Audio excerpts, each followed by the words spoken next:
بسم اللہ الرحمن الرحیم۔ السلام علیکہ یا صاحب العصر والزمان۔ لیکن عصر اجابت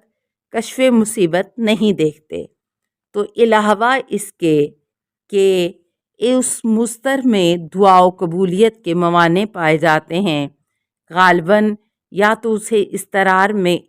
اشتباہ ہوتا ہے کہ وہ اپنے آپ کو مستر سمجھتا ہے حالانکہ وہ مستر نہیں ہوتا، یا خود کو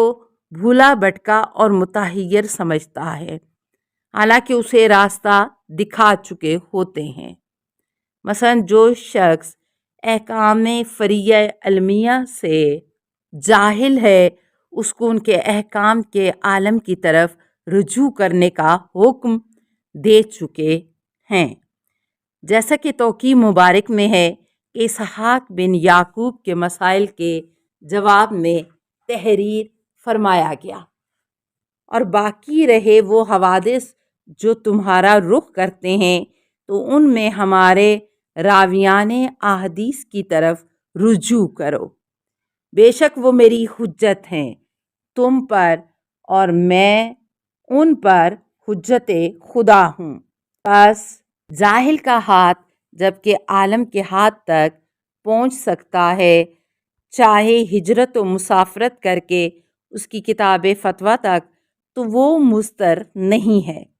اسی طرح وہ عالم جو حل مشکلات اور دافع شبہ و ظواہر و نفوس کتاب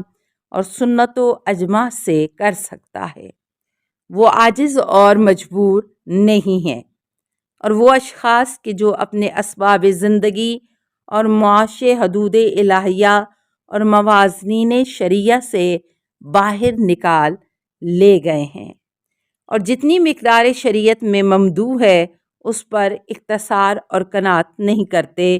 تو بعض ایسی چیزیں کہ جن پر قوام اور دار و مدار معیشت معلق نہ ہونے کی وجہ سے وہ مستر نہیں ہیں، اور اسی طرح کے اور موارد کے انسان جن میں اپنے آپ کو عاجز اور مستر سمجھتا ہے، تو صحیح غور و تامل کے بعد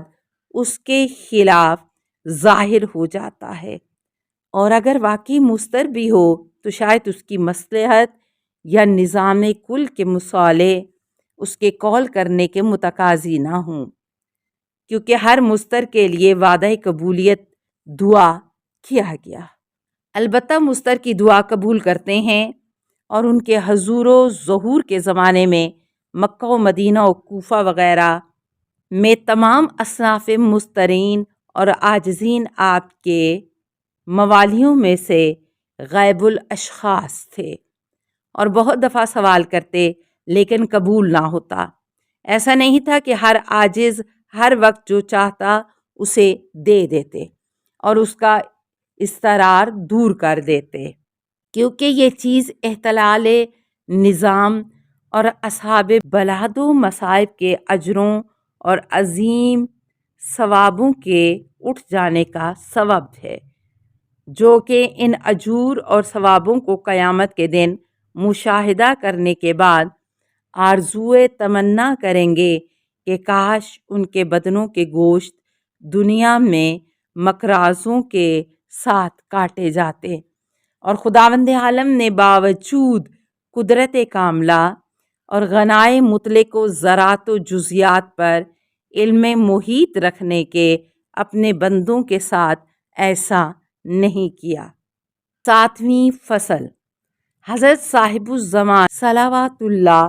علیہ وعلی آبائے طاہرین کے بعض علامات ظہور کا بیان،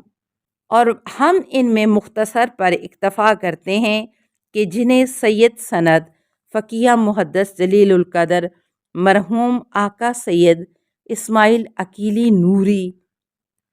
نور اللہ مرکدہ نے کتاب کفایہ المحدین میں تحریر کیا ہے، اور وہ علامات 2 قسم کی ہیں، علامات حتمیہ و علامات غیر حتمیہ۔ اور علامات حتمیہ جو ہر حالت میں ظاہر ہو کے رہے گی بطور اجمال یہ ہیں، اور مقصود و ترتیب ذکر ہے۔ پہلی علامت اخروج دجال، اور وہ ملعون الوہیت کا دعویٰ کرے گا اور اس کے منحوس وجود سے عالم میں خون ریزی اور فتنہ واقع ہوگا، اور روایات سے معلوم ہوتا ہے کہ اس کی ایک آنکھ مالیدہ و ممسوح یعنی بیکار ہو چکی ہوگی، اور اس کی دوسری آنکھ پیشانی کے درمیان ہوگی اور ستارے کی طرح چمکے گی، اور اس کی آنکھ کے درمیان خون کا ایک لوتھڑا ہے، وہ بہت بڑا ہے اور اس کی شکل عجیب و غریب ہوگی، اور وہ جادوگری میں ماہر ہوگا۔ اس کے سامنے ایک سیاہ رنگ کا پہاڑ ہے جو لوگوں کی نظروں میں روئی کا پہاڑ نظر آئے گا، اور اس کے پیچھے ایک سفید رنگ کا پہاڑ ہوگا جسے لوگوں کی نگاہ میں سفید پانی دکھلائے گا، اور وہ چیخے چلائے گا، اولیانی انا ربکم الاعلی، میرے اولیاء اور دوستو میں تمہارا بلند ترین رب ہوں۔ شیاطین اور ان میں سے سرکش ظالمین و منافقین، جادوگر اور کافر اور اولاد الزنا اس پر اتفاق کر لیں گے، اور شیاطین اسے ہر طرف سے گھیرے ہوئے ہوں گے، اور تمام نغموں کے آلات، لہو و لب اور گانا، از قسم عود و مزمع، رودف و قسم کے سازوں اور بربتوں سے مشغول ہوں گے، اور جن سے اس کی پیروی کرنے والوں کے دلوں کو نعمتوں اور الحان سے مشغول رکھیں گے، اور کمزور عقل کے مرد و زن کی نظروں میں اس طرح آئے گا گویا اس سے وہ رقص کر رہے ہیں، اور تمام لوگ اس کے پیچھے جا رہے ہیں تاکہ ان نغموں اور دل ربا آوازوں کو سنیں، گویا تمام لوگ نشہ اور مستی میں ہوں گے۔ اور ابو امام کی روایت کے مطابق کہ جناب رسول خدا صلی اللہ علیہ وآلہ وسلم نے فرمایا کہ جو شخص دجال کو دیکھے وہ اس کے منہ پر تھوک دے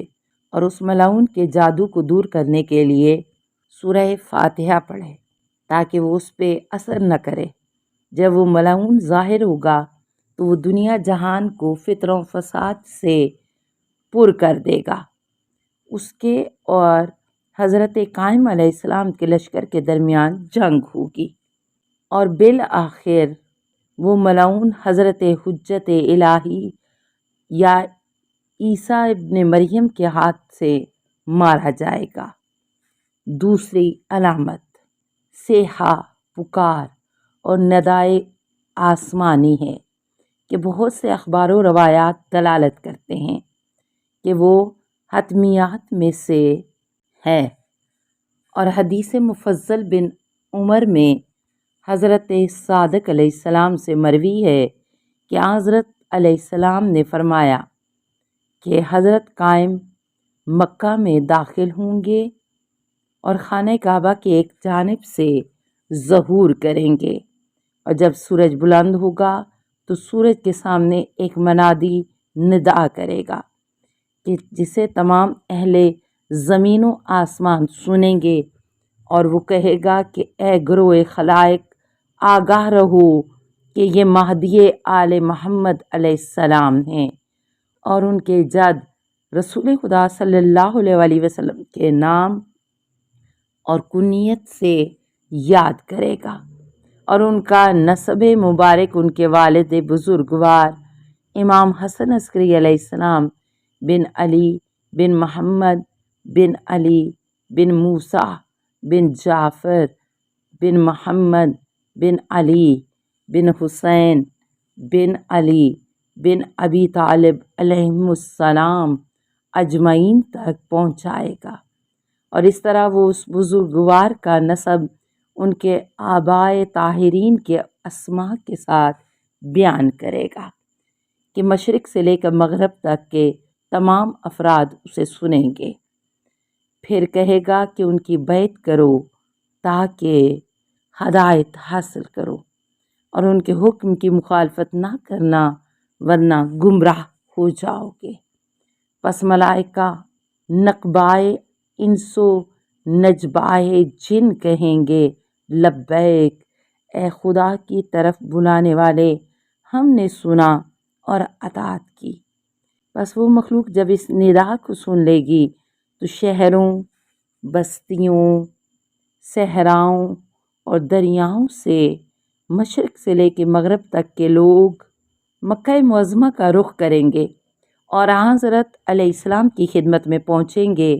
اور جب غروب آفتاب کا وقت قریب ہوگا تو مغرب کی طرف سے شیطان ندا و فریاد کرے گا، اے گروہ مردم، تمہارا خدا وادی یابس میں اترا ہوا ہے، پس تم عثمان بن عنبا کی بیعت کرو تو ہدایت پاؤ گے، اور اس کی مخالفت نہ کرو